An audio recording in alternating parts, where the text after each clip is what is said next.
O fenômeno que a gente está vendo é que começa assim, está tendo filho mais tarde e a idade para câncer de mama começa a aparecer. Então, o que está acontecendo, ou o que pode acontecer num médio prazo, é a gente começar a ver gestante com câncer de mama mais frequentemente. E o grande desafio hoje nosso é que tem tumores que não são rastreáveis. Agora, acho que o futuro é talvez a gente desenvolver estratégias mais eficazes de prevenção. No ar, mais uma edição do Tropicast, o podcast aqui da Rádio Tropical FM, sempre trazendo artistas, influenciadores, humoristas, já veio radialista e também médicos, especialistas. Eu tô aqui com o Dr. Daniel Gimenez, é oncologista clínico, para falar do Outubro Rosa, né, Sim, doutor? Sim, com certeza. Bem-vindo ao Tropicast. Muito obrigado. Legal. Daniel Gimenez é parente da Luciana Gimenez? Não. Não? Não. Gimenez, tem muitos Gimenez no Brasil. Verdade, é um sobrenome até comum. Sim. Eu conheci na época de faculdade, de colégio, tal, uma Luciana Gimenez, mas era um homônimo, né? A apresentadora, né? A Luciana Gimenez. Mas legal, Outubro Rosa é uma campanha já super tradicional. A gente até estava falando antes de gravar, começou nos Estados Unidos. E desde 2002 que temos o Outubro Rosa aqui no Brasil. Começou aqui em 2002, inaugurando a Jornada Paulista de Mastologia, com o professor Carlos Ruiz, que era o presidente da época, e aí ele acabou inaugurando com a iluminação rosa do obelisco aqui de São Paulo. Tá. Foi muito simbólico, muito legal. Legal, e é uma campanha muito importante e que vem ganhando corpo cada vez mais. Eu acho que por conta do Outubro Rosa, eu enxergo que assim, todo mundo, né, sabe que o Outubro Rosa é relacionado... Chegou o mês de outubro, as pessoas já sabem que é por conta do câncer de mama, né? Assim como o Novembro Azul é o câncer de próstata e tal, eu acho que são os dois pilares aí, né? Desse arco-íris aí, que todos os meses agora, cada mês, a gente ganha uma nova cor e é muito importante até para conscientizar sobre doenças e tal. Eu queria saber, doutor, para a gente começar, depois que começou essa campanha, né? O que mudou com relação... As mulheres, elas estão mais conscientes... É uma campanha importante, eu acho que assim, a mídia também abraçou, né? Então a gente vê um crescimento da divulgação, e aí assim, o número de mamografias, o número de pacientes querendo entender o que está acontecendo e procurando aumentou. A gente percebe que é sazonal, sabe? Mas assim, o que é importante a gente passar é que assim, o ano deve ser rosa. O ano deve ser azul, sim, não é só um mas mês, o outubro é uma celebração, né?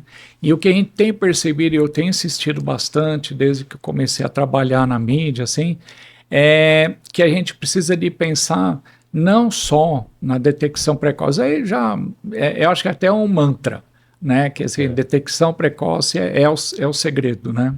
Mas também de celebrar as esperanças que estão acontecendo. Tem muita coisa boa acontecendo no universo do câncer de mama, que a gente acaba aproveitando o Outubro Rosa para celebrar, sabe? É muito legal.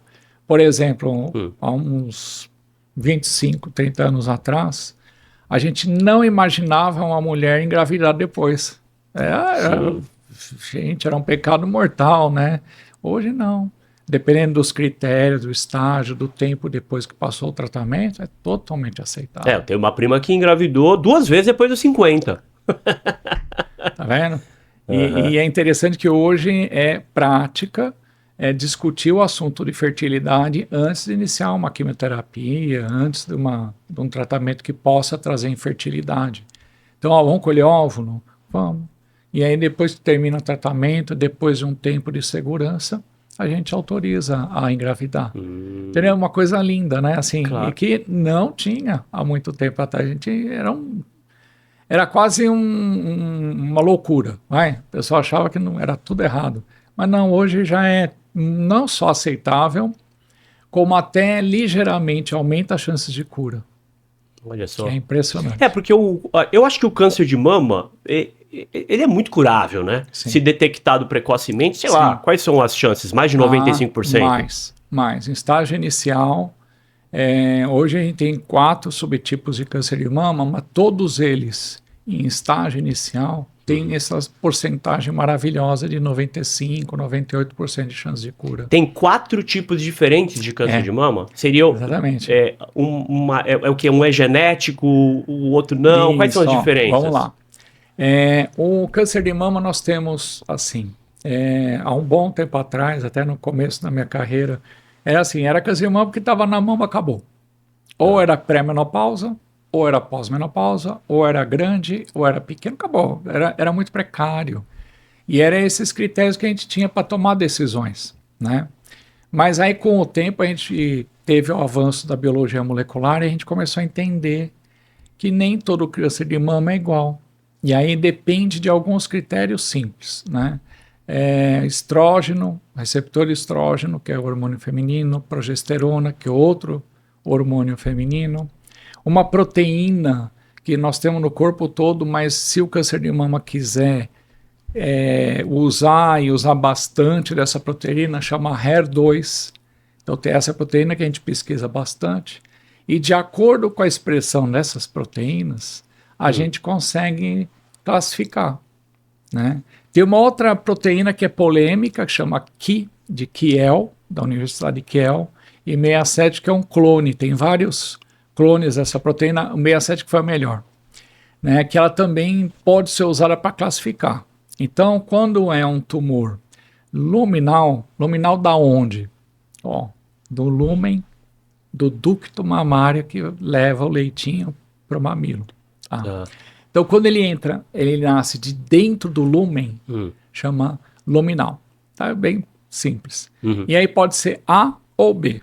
O A, ele tem estrógeno, progesterona, HER2 negativo, e esse Ki67, que é a multiplicação celular, bem baixinho, é um tumor de baixíssima agressividade. Já o B, ele tem que ter estrógeno para ser luminal, mas pode ter progesterona positiva ou negativo. E, em geral, o HER2 é negativo, mas pode ter positivo também.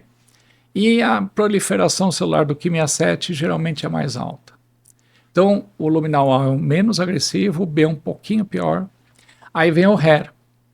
O HER, ele geralmente não tem estrógeno nem progesterona, e ele é positivão para HER, senão não vai ser HER, né? Então, o HER tem o híbrido, que tem estrógeno, e tem o HER puro, que é mais agressivo. E geralmente o índice mitótico dele, desse Ki67, tanto faz.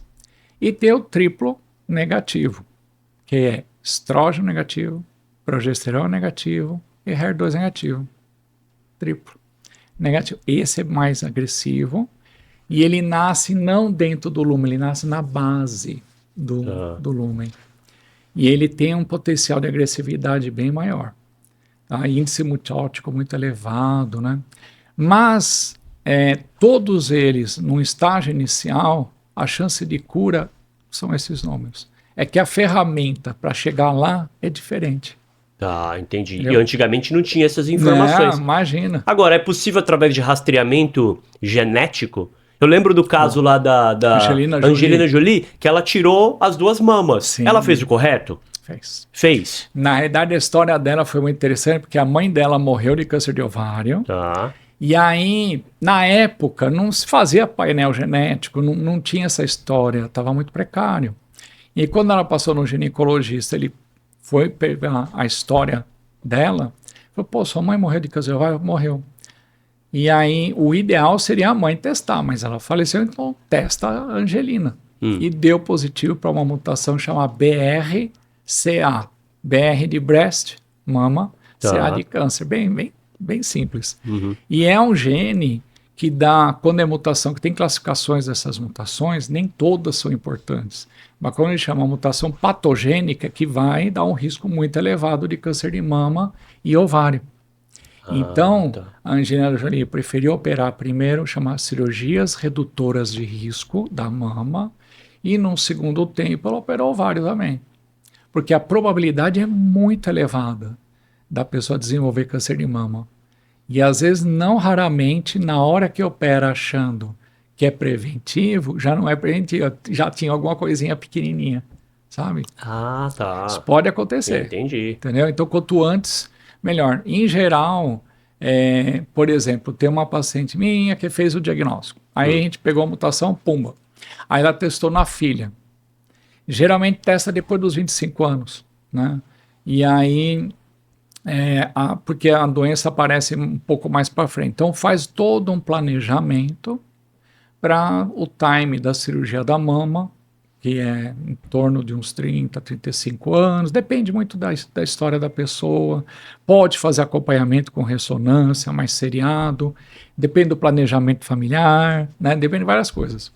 E do ovário, o BRCA1, que é um tipo de BRCA até os 40, tira o ovário, e BRCA2 até os 45. E se passou dos 45, descobrimos, sei lá, passei com uns 50 e poucos anos, tudo bem, opera também. Tá? Porque há alguns indícios que falam, não vale a pena, mas vale sim. Não dá para deixar. Porque às vezes vai que tem alguma coisinha, já tira. Porque não tem mamografia para ovário. Então você não tem como rastrear câncer de ovário. Mama tem. Sim. Entendeu? Mas o câncer de ovário, ele é bem mais raro, creio eu, do que o câncer de mama, né? Sem dúvida. O autoexame ainda é o mais eficaz? Não, é mamografia. O autoexame, ele cabe quando a mamografia não cabe. Então, por exemplo, mulheres com menos de 40 anos, que ainda não estão na menopausa, a mama é difícil de ser avaliada na mamografia. Então, o autoexame pode ser útil nessa faixa até os 40, assim, tá bom. Hoje, graças a Deus, o Ministério da Saúde aprovou, né, a mamografia a partir dos 40.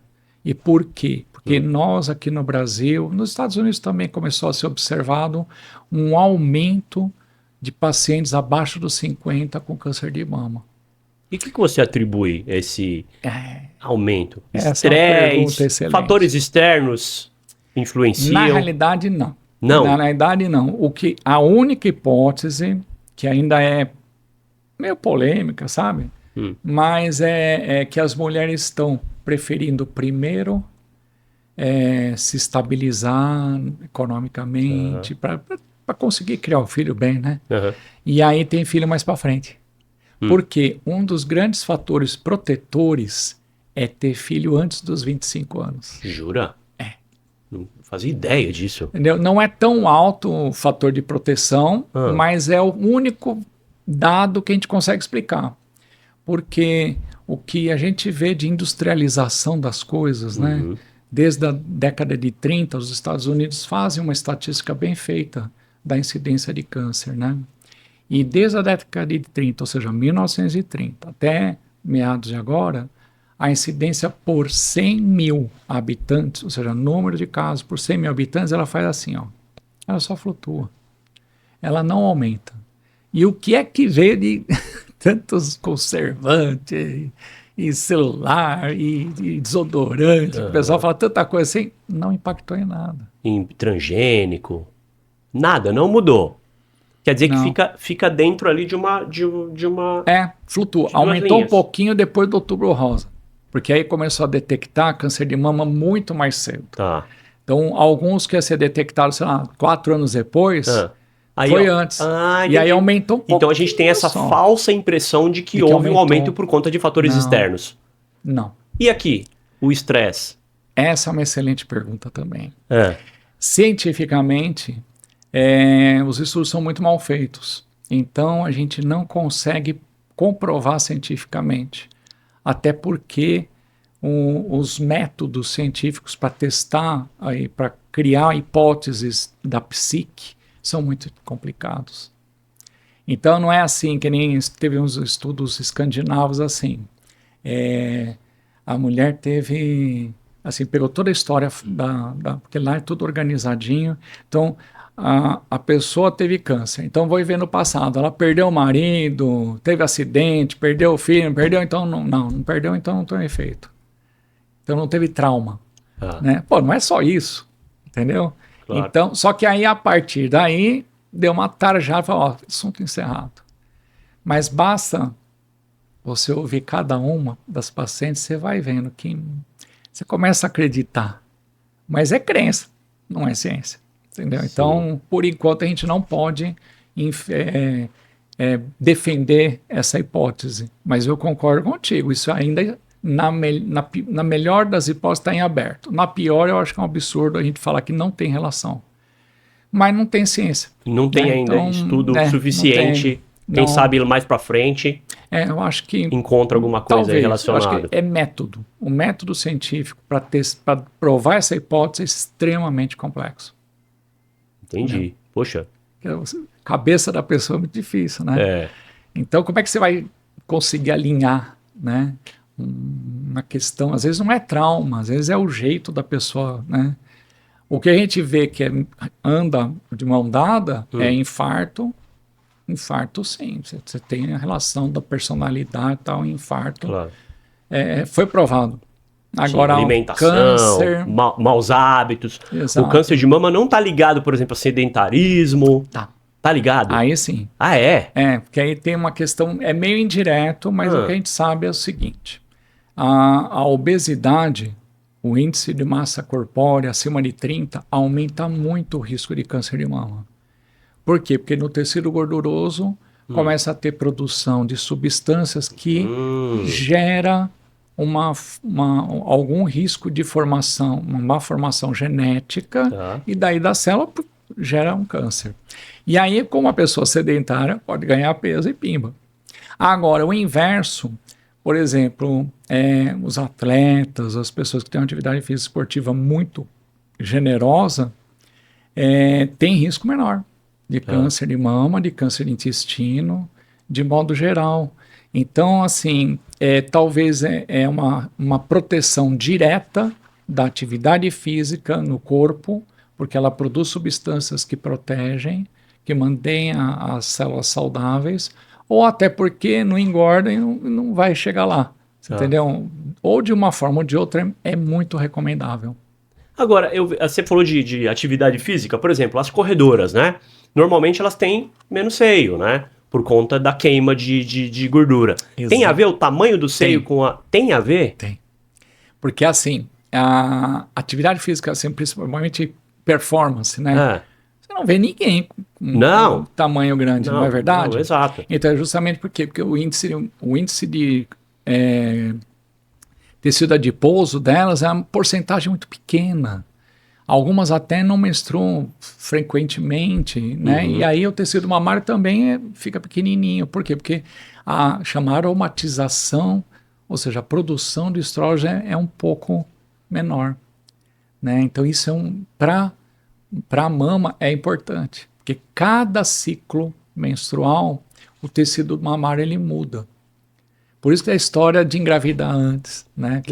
Entendeu? Porque assim, se você tem muitos ciclos menstruais sem engravidar, o tecido mamário ele vai, até uma hora que numa multiplicação pode aparecer uma mutação e que pode aí ter um desencadeamento, mas não é uma só não, tem que ter uma sequência, né? Mas é por isso justamente que engravidar cedo pode interromper por um ano, né, mais ou menos, 9 meses, o ciclo menstrual, aí depois ainda começa a amamentar, ainda demora mais um pouco, que tem aquele hormônio prolactina, que é o que estimula a produção de leite, também é protetor. Olha entendeu? Só, então, o corpo é algo realmente incrível, né? Exato.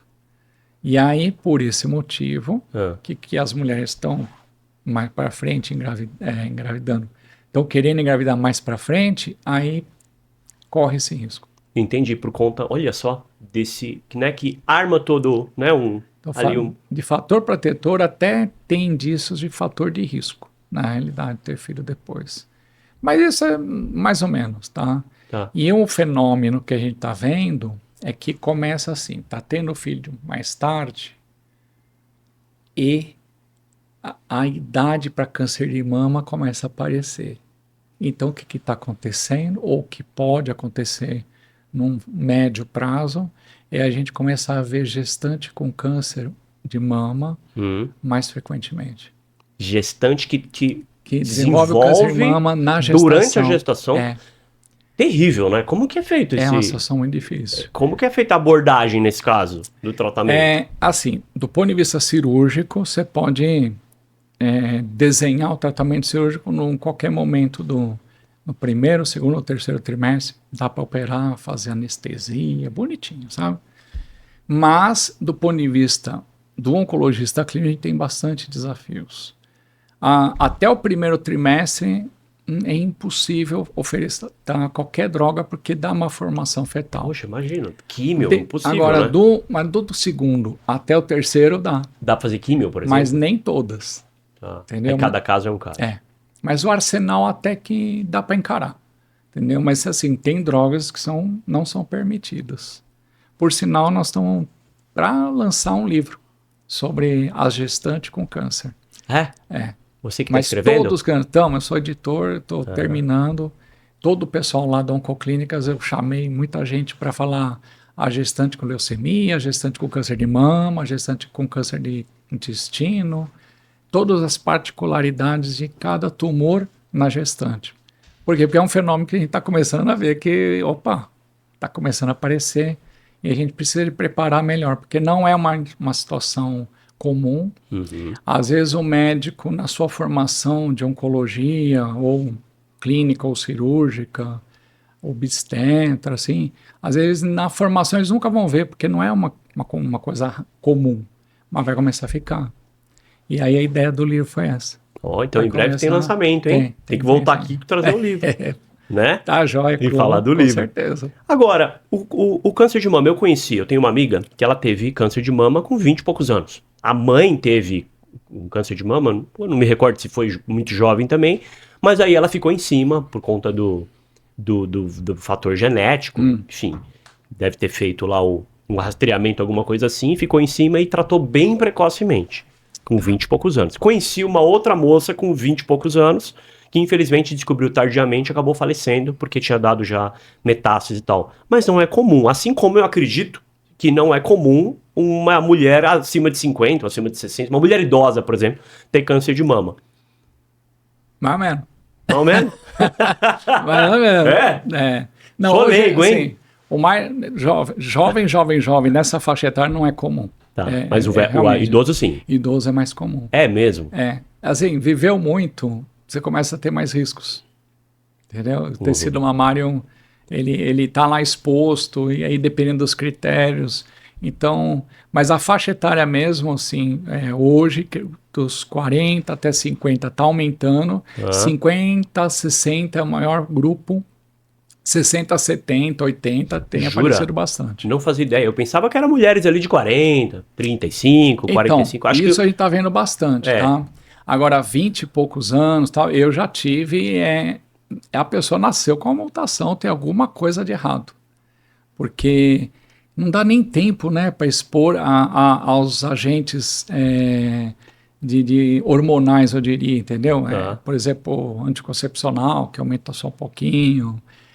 Fluxos menstruais, pelo amor de Deus, às vezes ela entrou aos 12, até aos 20, só 8 anos, não é capaz de gerar esse erro. Então, alguma coisa já veio da fábrica errado, entendeu? Tem algum erro genético que favorece a esse aparecimento, né? E daí a importância de testar, né? De a gente tentar encontrar uma mutação que venha a facilitar o rastreamento. E o grande desafio hoje nosso é que tem tumores que não são rastreáveis de mama, tá bom? Não é rastreável na mamografia. Ninguém pega. Não, muito menos no autoexame. Não, então, quando pega no autoexame já é grande. Tá. Mas o autoexame ele é importante, como voltando à nossa questão inicial, justamente para detectar alguns tumores que não são rastreáveis, né? Principalmente aquele triplo negativo, que ele acontece geralmente antes dos 40, onde não tem exame. Então é passar no ginecologista, ele examina, a moça se autoexamina e tentar detectar. Na pandemia, por exemplo, foi o tumor que a gente mais pegou. Porque não fazia mamografia e aí só aparecia aqueles que o pessoal palpava. Você entendeu? Foi assim, né? Então, abria o consultório assim para examinar, porque não tinha mais, tá tudo fechado, e eram as exceções, entendeu? Foram o que a gente mais diagnosticou. Aí, quando a pandemia foi acabando, tudo, aí apareceu um monte de mamografia, um monte de tumor, né? Mas tudo pequenininho, porque demora muito. Esses luminais demoram muito para realmente mostrar a cara. Crescimento bem lento. Lento, entendeu? Ele tem exceções, mas é o triplo negativo, o HER2 tem um movimento. Que é agressivo, né? rápido. Tem um potencial Entendeu? agressivo, acho que até de metástase também, de Tem. repente, os mais Tem. agressivos têm mais potencial de Metastatizar. Metastatizar. É que Difícil na essa verdade é palavra. um neologismo, não tem esse verbo, né? Então, Não. De dar metástase. Pronto. dar metástase, Vamos facilitar, né? Isso. Tá? Eles têm mais potencial. Mas como eu te falei, assim, com os recursos que a gente tem hoje, a linha sobe a curva, a chance de cura aumenta muito, né? Lógico que detectar mais cedo possível é o ideal, tá? Porque até os recursos de tratamento são menos agressivos também. Sim. Então você pode atingir o mesmo resultado com menos tratamento. Tá. Entendeu? Acredito que seja quanto uma menos bênção. se precisar, né? Muito melhor. Muito menos agressividade pro Pra organismo. pessoa. Para a pessoa. E a partir de que idade a moça, né, a jovem, precisa começar a se preocupar com isso? Porque eu falando, por exemplo, lógico que você já me disse que não é comum nos 20 anos de idade ter, mas pode acontecer. Pode. Então, antes disso, já tem que começar? Não, Pensar não nisso? precisa. Não? Na realidade, assim, tem uma regrinha que nem sempre, né? Ela ainda é usada, que é a idade da mãe menos 10 anos. Então, se a mãe teve aos 44, a filha começa a acompanhar com o ginecologista Se a mãe teve isso. câncer, Aos aí é o caso da 44, a filha começa aos hereditariedade. 34. Tá. Mas não é nem questão genética hereditária, assim, que testou. Não, é assim, modo geral. Né? Não testou, não tem risco, não testou, tá tudo bem. Mesmo que a mãe não teve nada, nem a Isso, avó. a filha começa 10 anos antes da idade que a mãe teve. Mas... Não, que no caso que a mãe teve câncer. Isso, Mas e se a mãe não exatamente. teve? Que é a maioria dos casos. não, a partir dos 40. Dos 40? Exatamente. Porque é onde a gente consegue rastrear, né? Então, quando a gente chama risco habitual, risco habitual o que que é? É a mulher que não teve história familiar nenhuma Tá. e por ser mulher, ela tem risco de câncer de mama muito maior que homem. Homem, o risco é praticamente zero, muito pequenininho, né? Mas no Brasil, de cada 12 mulheres, uma vai ter. Cada 12 mulheres, uma vai ter câncer de mama. Ou seja, 8% aí. Vai, fazendo um cálculo Exato. rápido. Você calculou rápido demais, hein? Pô, E ó, cara é bom. E ó que eu nunca fui bem de matemática, mas eu fiz ali, né? Então, esse é o maior cálculo aqui risco, rápido. é ser mulher. Entendeu? Então, por ser mulher, a gente... É alto risco, hein? Não é pequenininho, não. Não. E aí, dependendo de alguns outros critérios, esse risco pode aumentar um pouquinho. Entendeu? Por exemplo, se tem familiar, então aumenta um pouquinho.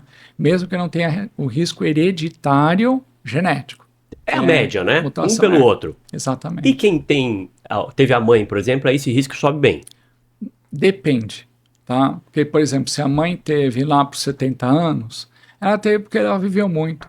Então, não pesa. Agora, a mãe teve lá para os seus 35. Tá tudo bem, tá ótima. Testou, não deu nada. Mas é melhor acompanhar de perto, porque testou hoje, né? Hoje, a gente não encontrou nada. Daqui uns 20 anos, encontra. E aí, volta atrás? Não, então é melhor acompanhar de pertinho. Porque para fazer um rastreamento genético, é caro, né? O SUS oferece isso? Não, ainda não, mas em breve. Eu acho que tá assim, ao passo que há uns 20 e poucos anos, assim, começou a fazer teste, um pouco mais até, era apenas BRCA1, BRCA2, e era caríssimo, só fazia nos Estados Unidos, era um trabalhão, chegava o material lá, não estava bom, puta, tinha que mandar de novo, então assim, era uma mão de obra lascada e pouca gente conseguia fazer, por causa que era muito caro. Hoje, as máquinas vieram para o Brasil, então tem várias empresas fazendo teste num custo médio para baixo. Tá? Então depende da classe social, é caro, mas uma classe média consegue bancar. Mas a população de baixa renda ainda não. Mas eu acho que é uma questão de tempo para o governo entender que isso é muito importante. Sabe? Porque, primeiro, que tem critérios. Então não é todas as pacientes brasileiras que vão ter que fazer e tal. Entendeu? Tem critério. Então, mais ou menos 5% vai precisar de fazer o teste. Vamos supor um ambulatório enorme do SUS, lá, cheio de mulher que teve câncer de mama, só 5% testa. E esse teste pode ser muito importante para evitar e rastrear a família que tem risco. E tecnicamente isso é muito mais barato para o governo, né? Só falando em dinheiro, né? Mas para a família é fantástico. Claro. Até um terror por outro lado, que de repente ter uma mutação, né? Falar, ai meu Deus do Não céu. é? Aí tem um fator psicológico, né? Olha, tem uma história de uma moça que foi muito interessante. Eu comecei a tratar o câncer dela, acho que com 30 e poucos anos. Não, segundo ela, não tinha ninguém na família. Ninguém teve câncer de mama, então a gente ficou assim, né? Tratou, terminou o tratamento, estava ótimo, subtipo raro, por acaso. E aí a mãe sempre insistindo, eu quero saber se veio de mim, eu quero saber. Eu falei, tá bom, vamos testar, porque já estava num preço mais acessível. Ela testou, deu mutação do BRCA2, olha aí. Aí a gente falou, ai meu Deus do céu. Aí é aquela máxima, né? Parece que vem só da mulher, não, veio do pai. E aí eu falei, mas o teu pai, hein? Porque assim, na hora eu perguntei se tem a história de câncer na família, a gente entende que é mãe e pai, né? Mas talvez no popular mesmo, o pessoal acha que só vem que é do sexo feminino. Não. E no pai estava cheio de história. De câncer. Isso. E aí talvez a necessidade do teste teria sido lá no comecinho, mais ou menos 5 anos antes. Mas tá. Não, mas deixa eu terminar. Tá, perdão. Termina que eu vou fazer uma pergunta. Ela era portadora, pronto. Então aí operou a outra mama e a gente organizou, ela era muito jovem. Ela ainda não operou ovário, porque é BRCA2, ela ainda não tem 45 anos. Só que aí os irmãos testaram, a mãe testou, a mãe era negativo, aí eu falei, então veio do pai. E aí o pai não quis testar e tem vários familiares, várias histórias lá, e que seria importantíssimo, porque o pai tem sobrinha, entendeu? Então tá em aberto.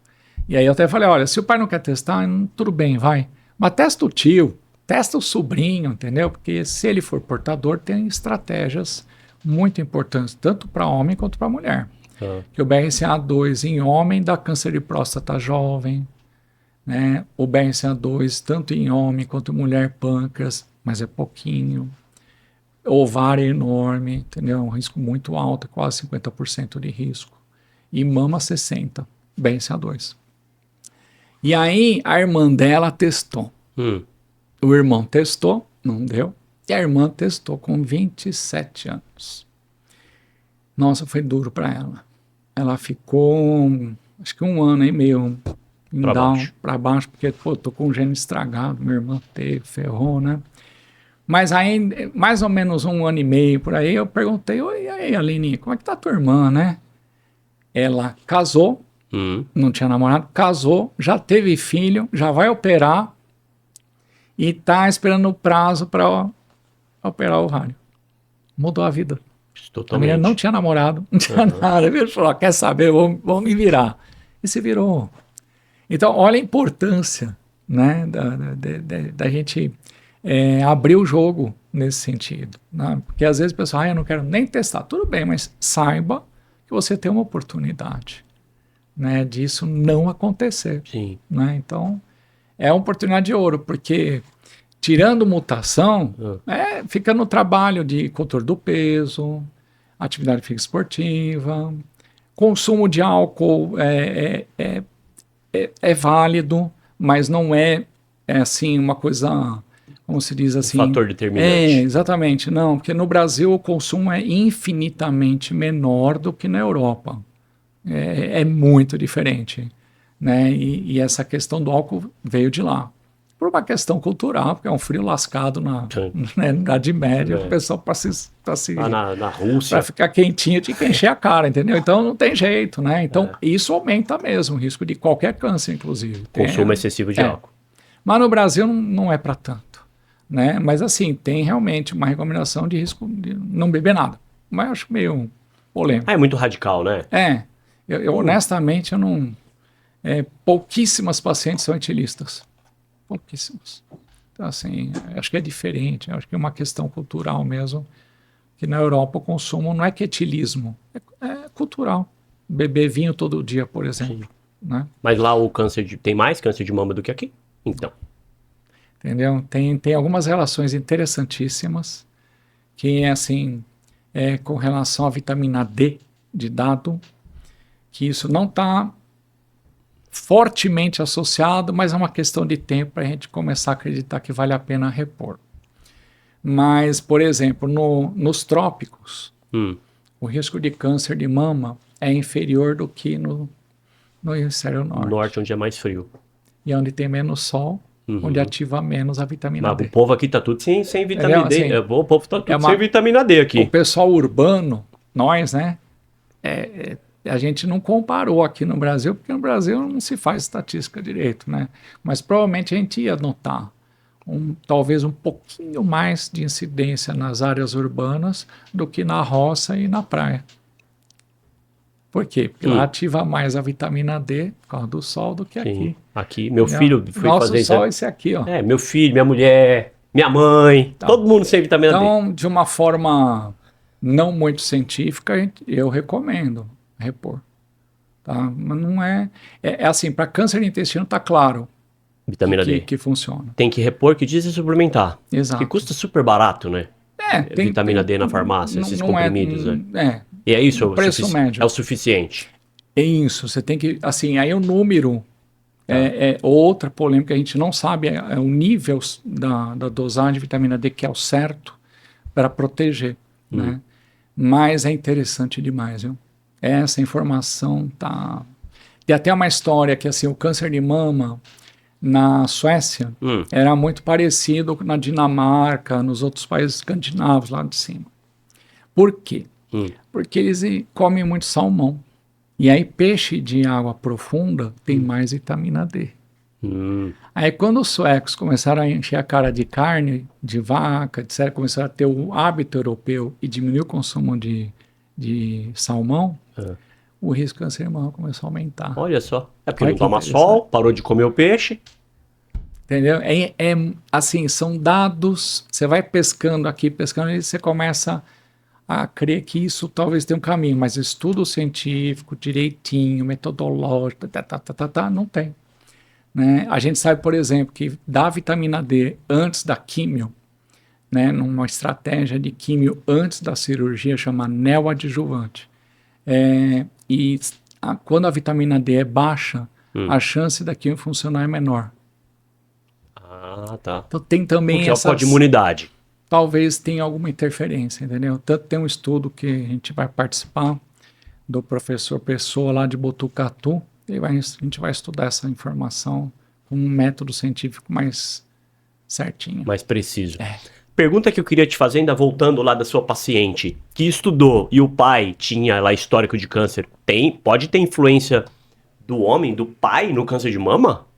Pode. Porque assim, para nascer a Aline, metade vem da mãe, metade vem do pai. Sim.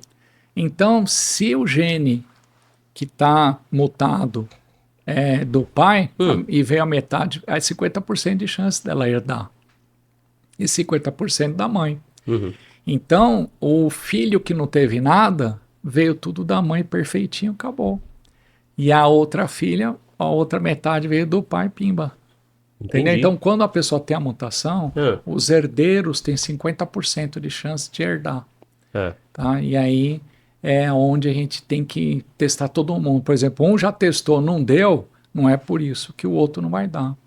Eu tenho famílias que assim, a mãe teve mutação no BRCA1 e as 3 filhas, todas, é 50% de chance. As 3 caíram e tem mutação também. Que é muita coisa, 50%, né? Entendeu? Então, não caro ou coroa. Dizer, ela já deu, então eu tô livre. Não, você também tem que testar, entendeu? Sim, 50% dependendo do número de filhos, né?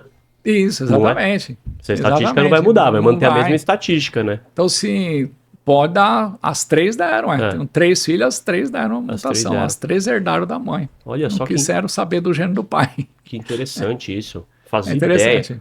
Agora, existem sintomas do câncer de mama? Então, sintomas tem, Hã? mas a maioria é em estágio avançado, entendeu? Exceto descarga papilar, que a gente chama um sangramentozinho que sai. Mas na maioria das vezes é papiloma, que é um tumor benigno. Tá. Mas mais ou menos 30% do que a gente acha que é benigno é a cirurgia maligna, que é o carcinoma papilar. Mas esse é de um prognóstico maravilhoso, assim, a chance de cura é altíssima, na maioria das vezes não precisa de químio, Ó, que é um beleza. sossego. Agora, esse é o único que dá sinal em estágio inicial, porque ele já está dentro do ducto. Tá. E para sangrar é fácil, não precisa de ter dor, Uhum. entendeu? E quando dá dor ou alguma coisa, a inflamação, pele vermelha, já é avançado. Ah, tô com dor, né? De repente está associado, já é metástase óssea. Então, sintomas já sugerem, na maioria das vezes, estágio avançado. Então, eu não quero sintoma. Eu quero o que a gente chama na mamografia microcalcificação, que é um estágio super inicial. Não tem nódulo, quero microcalcificação. Você sabe quanto tem de célula neoplásica num tumor de 1 centímetro? Ah, deve ser muito, né? 1 bilhão. Ah, então. Pois 1 é. bilhão. Se Então, multiplicando. então você imagina, de uma a chegar a 1 bilhão. Então você tem oportunidade de pegar um estágio inicial na mamografia, né? A tristeza é que depois dos 40, antes dos 40 a mamografia não funciona. É mesmo, não funciona antes dos 40.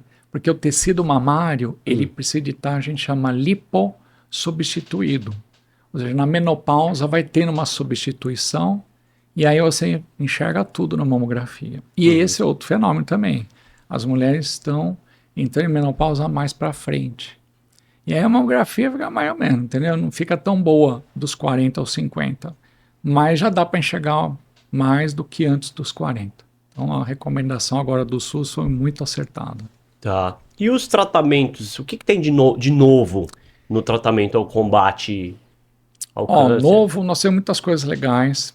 Primeiro que a gente está fazendo cada vez menos químio, né? Assim, tem testes genéticos nos tumores. Hoje em dia tem dois, um de 21 genes, outro de 70 genes, que eles conseguem identificar tumores que não vão precisar de químio. Sabe? Isso é uma coisa super legal. E com relação a novas drogas, nós estamos tendo um aumento do arsenal absurdo. Sabe? A gente está chocado de ver tanta droga boa. Eu lembro que no meu começo da residência eu não tinha nem 5% do que eu tenho hoje à disposição para melhorar os resultados, né?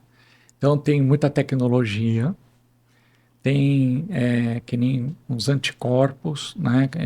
O produto de uma vacina, né? Então assim, você dá uma vacina e aí o teu organismo faz um anticorpo contra a gripe, Covid, etc. Mas não, a gente desenvolve o anticorpo sem a vacina contra determinada proteína do tumor.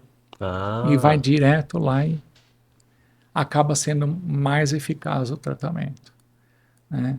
E tem as imunoterapias, que também são anticorpos contra determinadas proteínas, porque o tumor pode ter realmente uma espécie de inibição do sistema imunológico. Então, o sistema imunológico identificou o câncer como estranho, ele vai lá e destrói, até a página 2. Primeiro porque os luminais, eles são muito parecidos, então passa desapercebido. Mas os triple-negativos, eles são muito diferentes, então o sistema imunológico pode encontrar como estranho. Mas os triple-negativos podem produzir uma substância chama PDL1, é uma proteína. E aí essa proteína é como se fosse um pedacinho de pau assim fora da célula, aí vem o sistema imunológico, entra em contato com o PDL1, ele vai embora, porque ele inibe. Aí desenvolvemos o anticorpo anti-PDL1. E aí o sistema cirúrgico ali, bem localizado. E aí o sistema imunológico vai e destrói a célula, mas não funciona sozinho, tem que ter químio na jogada, mas os números melhoraram, tá? Já era bom sem imuno, mas com imuno melhorou. Eu falo isso muito porque eu tratei um monte de moça aí que teve triplo negativo e está super bem, já teve até 2 filhos. Nossa, que beleza. e não usou imuno. Não vou ligar para ela, vem cá, vamos tomar imuno agora, depois de 10, 15 anos. Imagina, já deu certo para ela. Já passou, já foi. É tudo, como você sabe muito bem, estatística e matemática, é um jogo de números. Deu certo para ela, pode dar certo, porque no SUS não tem imuno. Mas não quer dizer que o mundo acabou. Ela tem uma probabilidade muito alta também no SUS de dar muito certo. Né? Eu falo isso porque eu sou voluntário lá na Unifesp e não tem.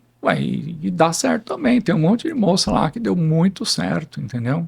É que os números são melhores. Agora, quem realmente precisa de imuno, os estudos ainda não encontraram. Né? Então, isso daí ainda é um desafio para nós. Você acaba dando para todo mundo quando você tem à disposição. Mas eu, que já tratei um monte de mocinha sem imuno e deu tudo certo, eu sei que tem um monte que não ia precisar hoje. Tá, entendi. Mas hoje a regra é dar, né? Se disponível. Mas se não está disponível, eu não fico muito triste, não. Tá? E você acredita que, você falou da residência de, sei lá, 20, 30 anos atrás aí, que você já atua, você acredita que nos próximos 30 anos vai existir uma vacina contra o câncer de mama? Uma pergunta Porque maravilhosa. A gente ouve tanto falar, vacina contra o câncer, Até a pílula do câncer. Na Rússia, né, que saíram falando. Vai estar à disposição. Eu vi isso aí. É assim, vamos pensar assim. O que é o câncer, né? Do ponto de vista genético, ele é um filho de uma mãe ou de um pai só. Praticamente o código genético dele é idêntico ao do hospedeiro, sabe? Exceto alguns tumores que tem umas proteínas para lá, para cá, que o sistema imunológico vai lá e fala, opa. Mas você desenvolver uma vacina, você põe proteínas nela do tumor, mas não obrigatoriamente do seu tumor que você nem teve. Então fica muito difícil fazer uma vacina genérica de proteínas. Eu sei que dá isso, dá aquilo, dá PDL1, vamos supor, tal. E vamos aplicar em todas as pessoas e vamos ver o que vai rolar. Do HER2 é uma, que a Inglaterra desenvolveu um tempo, mas até agora não saiu o resultado. Então eu acho que a imunologia ainda apanha muito nesse sentido. Tem muito estudo de vacina em andamento, mas eu tenho essa dúvida conceitual, sabe assim, porque não sei como é que você vai fazer uma vacina e de repente ela cria anticorpos contra outra coisa e ataca outra coisa, assim como a imunoterapia, por exemplo, numa lúpica, é impossível. Você dá uma imunoterapia, o lúpus piora, porque ele tira o freio da imunidade. Então, Agora, acho que o futuro talvez a gente desenvolver estratégias mais eficazes de prevenção, sabe, assim, de você identificar painéis genéticos mais eficazes, né? Tentar identificar melhor qual estratégia preventiva é mais poderosa, né? Porque a gente ainda apanha muito nesse sentido. Tanto que Outubro Rosa é detecção precoce, não é prevenção, né? Fica assim, vai ter, né? Não, agora a gente também já tem a celebração de que atividade física esportiva, controle do peso, eventualmente consumo do álcool diminuir, isso daí ajuda, né?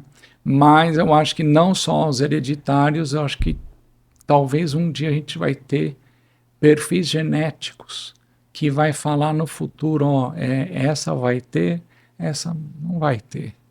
Essa precisa de mamografia logo, essa não precisa. Independente do papai e da mamãe. Assim, papai e mamãe nasceu essa pessoa. Então a composição de genes, não obrigatória mutações, não é gene estragadinho, mas a composição de repente gera tumor. E é isso que explica algumas que falam assim, eu tive tumor de mama, tumor de tireoide depois, aí depois eu tive um negócio na vesícula, então ela é uma produtora. Aí você vai falar assim, vou acertar, hein? Não encontra nada. E olha que os painéis estão bem avançados. Então, assim, está faltando esse outro lado do futuro. E o futuro de drogas é absurdo. A gente está... A engenharia de proteínas, sabe? Assim, e eu acho que com a inteligência artificial a gente vai evoluir muito mais rápido. Porque o desenvolvimento de drogas vai ser muito preciso, sabe? Porque hoje, imagine, hein? De 5.000 moléculas, uma vinga para tratar. Então, assim, é muita frustração. Agora, o índice de frustração acho que vai diminuir muito, porque as drogas vão ser mais bem desenhadas e o índice de acerto vai ser maior, né? Então, eu acho que o caminho vai ser por esse lado. E, assim, do ponto de vista de futuro, eu acho que a gente vai operar cada vez menos câncer de mama. Isso é uma tendência. Não é uma realidade ainda, porque a gente não sabe quem não precisa de operar, mas tem linha de pesquisa. E eu acho que a outra linha de pesquisa que eu acho que a gente não tocou no assunto é da vida da mulher pós-câncer de mama. Tá. Por quê? Quando ela entra em menopausa, ela não pode fazer reposição hormonal. E isso é um empiastro, sabe assim? É muito difícil. A mulher que teve ou a mulher que teve? Que teve. Ela não pode fazer Não reposição. pode. Então, às vezes, ela estava repondo, bonitinha e tal, deu câncer de mama, tira, Parou a reposição. e a vida dela vira uma confusão. Porque aí Né, ela sofre todos os efeitos. Toda a síndrome, né? Menomale que, assim, 75% não tem nada de síndrome menopausa, mas os 25% sofrem. E a gente tem agora uma população de mulheres jovens que tiveram câncer de mama e tem uns 40 anos pela frente. Sim. E aí? Você não vai repor, meu? Não pode, porque aumenta discretamente. Não pode repor nunca? Não. Tem estudos antigos que mostram que aumenta um pouquinho o risco de recorrência. E baseado nisso, a gente está engessado. É praticamente um pecado mortal. Tem exceção? Tem, porque às vezes a menopausa está levando essa mulher para uma osteoporose gravíssima, risco vascular, então a gente até pactua, mas isso é muito risco. Agora, está começando uma luzinha no fundo do túnel que eu acho que a gente vai ter, talvez composição de drogas, reposição mais prevenção, juntas no mesmo comprimido. E acho que isso é um futuro médio para longuíssimo prazo. Assim, não está ainda já. Mas eu acho que aí vai ser uma grande coisa. É o que? Seria uma quimioterapia com uma reposição? Não. Uma reposição hormonal com uma hormonioterapia preventiva. Ah, preventivo. Tem uma droga nesse sentido. Ah, não é um tratamento. Seria repor para proteger. Entendeu? Esse é o nosso desejo. Né? Mas hoje... Está em desenvolvimento. Tá, não, embrionário. É embrionário, mas assim, já está começando. E isso é um nicho. Porque está cheio de mulher desesperadamente curada e que a vida está complicada porque não pode. Entendeu? Então, e olha, não são poucas. São muitas. Sabe assim, é um desafio cada vez mais crescente porque essa população de curados é enorme. E elas sofrem porque não pode. Então é algo aí que é uma promessa aí, né? É muito, muito bacana. É muito promissor. A gente tem que trabalhar bastante em cima disso. Muito bom. Agora, eu queria saber sobre as mulheres, né? Que você atende, as mulheres que estão em tratamento, né? Tem todo um impacto emocional que acaba... Qual que é o papel aí da família? A gente sabe até, já vi casos assim... Histórias de mulheres que são abandonadas pelos seus companheiros. 10%. É muito, né? É enorme. É muita gente. 10% das mulheres tem divórcio no meio do tratamento. É um número até do estudo brasileiro, que uma época que o próprio Drauzio divulgou junto com o pessoal da AstraZeneca, ficaram um estudo lindo, que detectaram que 10% das mulheres são abandonadas, né, num momento mais difícil. Né? Então... Isso é um número elevadíssimo e que assusta. Eu já presenciei, não é fácil. E às vezes não é nem no tratamento, logo termina, ocorre o divórcio. Né? Talvez por inúmeros motivos, o marido não suporta, enfim, acaba abandonando. Arruma outra. Isso acontece. Mas assim, você estava falando do suporte familiar, ele é fundamental. Porque você imagina o momento de estresse do diagnóstico, exames, cirurgia, às vezes quimioterapia, radioterapia. Todo esse processo é um processo de consumo psíquico grotesco, né? E que ela, dependendo do momento da vida dela, ou ela desaba, ou ela tem que suportar porque ela tem filho pequeno, enfim, é um alvoroço, né? E a família dando suporte minimiza o impacto psíquico. Minimiza, não é uma Brastemp, mas os estudos mostram que o suporte familiar, a família está perto, reduz muito o risco de ansiedade e depressão no futuro. É impressionante. Olha Sabe só. assim, esse Então, suporte, dos filhos, irmão, dos pai, pais. enfim, todo mundo junto lá, apoiando, reduz. Amigos, porque às vezes tem amigo que é melhor que parente, né? Oh! É, Então, parente não é só sangue, né? não, eu tenho, né, tem uma paciente que escreveu um livro aí, ela falou da sobrinha, né, foi quem ficou lá firme, e eu realmente eu presenciei ela sempre, toda aqui, minha sobrinha estava do lado. Então, assim, isso é essencial, tá? Mas isso também não impede que depois, no final do tratamento, é comum, eu já até preparo as pacientes, ó, terminando a rádio, vai dar um down, é comum. Uhum. É como se ela gastou todos os cartuchos para suportar, para enfrentar. Às vezes para mostrar uma boa aparência para os filhos, que está tudo bem, que não tá, mas você tem que, né? Ou fazer isso para os parentes próximos, sabe? Tenta, mantém, mas chega no final, parece que ela desaba, né? Então é comum isso acontecer. Não é depressão, não é nada, ó, acabou, não aguento, né? É como se você estivesse correndo de um bicho. E você, mesmo sem perna, você corre, mas você tem que fugir porque ele vai acabar com você. Só que quando termina, você olha para trás e fala, quanto que eu andei, né? Então, quanto que eu corri. Então é onde você cansa, onde você se permite cansar. E é a mesma coisa, quando ela se permite sofrer. Tem um momento que até eu preparo os maridos, falo, ó, aguenta firme, porque é natural, hein? Porque muita gente vai falar assim, pô, agora que terminou, agora que terminou, você vai ficar triste? Vai chorar? Não, é exatamente esse momento. É o momento de que eu olhei para trás. Agradecer. Você, além de médico, é psicólogo também, eu tô vendo, né? Um pouquinho. Agora, o que assusta muito as mulheres é a cirurgia, né? O nome correto é a mastectomia. Mastectomia, porque tem a cada vez mais possível a mastectomia conservadora, né? Melhorou muito, olha a história. Antigamente eu tirava fora. Tudo isso daí. No começo era um médico chamado Halsted que desenvolveu uma técnica que era para tirar o pequeno peitoral maior, fazer um esvaziamento, chama nível, né? Tem 1, 2, 3, até o 3, então ficava um buraco embaixo da axila e aparecia as costelas, sabe assim, em cima a pele em cima das costelas, é algo muito, até para tumor pequenininho, a hipótese era essa, na época, ó, tem que tirar tudo, né? E não eram resultados ruins, é que era demais. Aí depois foi avançando e foi tirando cada vez menos com os mesmos resultados. Aí a radioterapia avançou e aí descobriram que a mastectomia é igualzinho à cirurgia conservadora da mama com rádio. Opa, então agora chega. Eu peguei justamente essa época. E demorou para o pessoal, os dois lados da mesa, o paciente e o médico, perceber que, será que é isso mesmo? Sabe assim, fica com medinho, né? Porque sempre fez daquele jeito, né? Será que a gente certo. Será que a gente não está sendo muito conservador, né? Exato, né? Vai que volta, ai meu Deus. Mas não, aí a coisa foi implantando uma certa rapidez.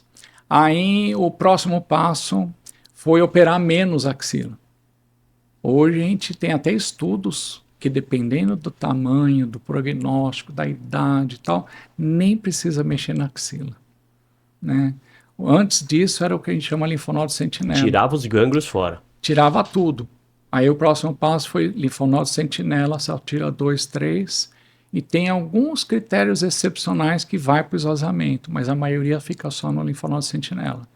E agora o maior avanço é nem operar a axila. Depende do caso, não é para todo mundo se empolgar, mas tem casos assim, que não são poucos, que logo não vai mais operar a axila. Olha que beleza. Né? Isso assusta muito as mulheres, a questão da cirurgia de, poxa, mas mutilação. E assim, a plástica mudou demais, chama oncoplastia, né? Então, hoje é totalmente aceitável, no mesmo ato de operar o câncer de mama de uma forma oncológica, o próprio cirurgião já faz oncoplastia, que tem uma geração maravilhosa aqui no Brasil, que já faz tudo junto, ou um mastologista mais tradicional, que ele termina a parte dele, chama o plástico, ele faz a parte dele. Trabalham em conjunto. E aí, isso não atrapalha em nada os resultados de cura. Sabe? Muito pelo contrário, a autoestima é maravilhosa. Que beleza, hein? A gente tem que marcar a parte 2, viu? Temos que marcar. Tem bastante assunto. A parte 2. Muito bom. Adorei falar com você. Foi muito importante esse papo aqui. Tenho certeza que as mulheres, os maridos também, sim, né? Acho que esse papo é para todos, né? Não é restrito às mulheres. Acho que foi muito importante que você falou do apoio familiar, né? De repente alguém que assistiu a gente aí está enfrentando isso, né? Ou pelo menos se informou mais, não enfrentou e esperamos que ninguém enfrente, né? O câncer é muito difícil. Eu já tive... Né? Enfim, a gente até falou aqui fora do ar que eu já tive câncer e realmente é só quem teve para saber como é. A cabeça vai a mil, assim, difícil. Mas, né, graças a Deus, aquele bicho que estava correndo atrás de mim também, eu consegui fugir dele, né? Amém. E é isso. Doutor Daniel Gimenez, oncologista clínico, muito obrigado. Nas redes sociais, Denis colocou aqui, tá tudo aí, beleza, obrigado, Fê. Valeu, Fê, obrigado, viu? Prayers for you. Renata, obrigado, Denão. E até a próxima. Até a próxima. Com o livro. Isso. Vamos marcar com o livro. Valeu, doutor Daniel. Obrigado. Tropicast, o podcast da Tropical. Se inscreve aqui no canal, comenta e compartilha.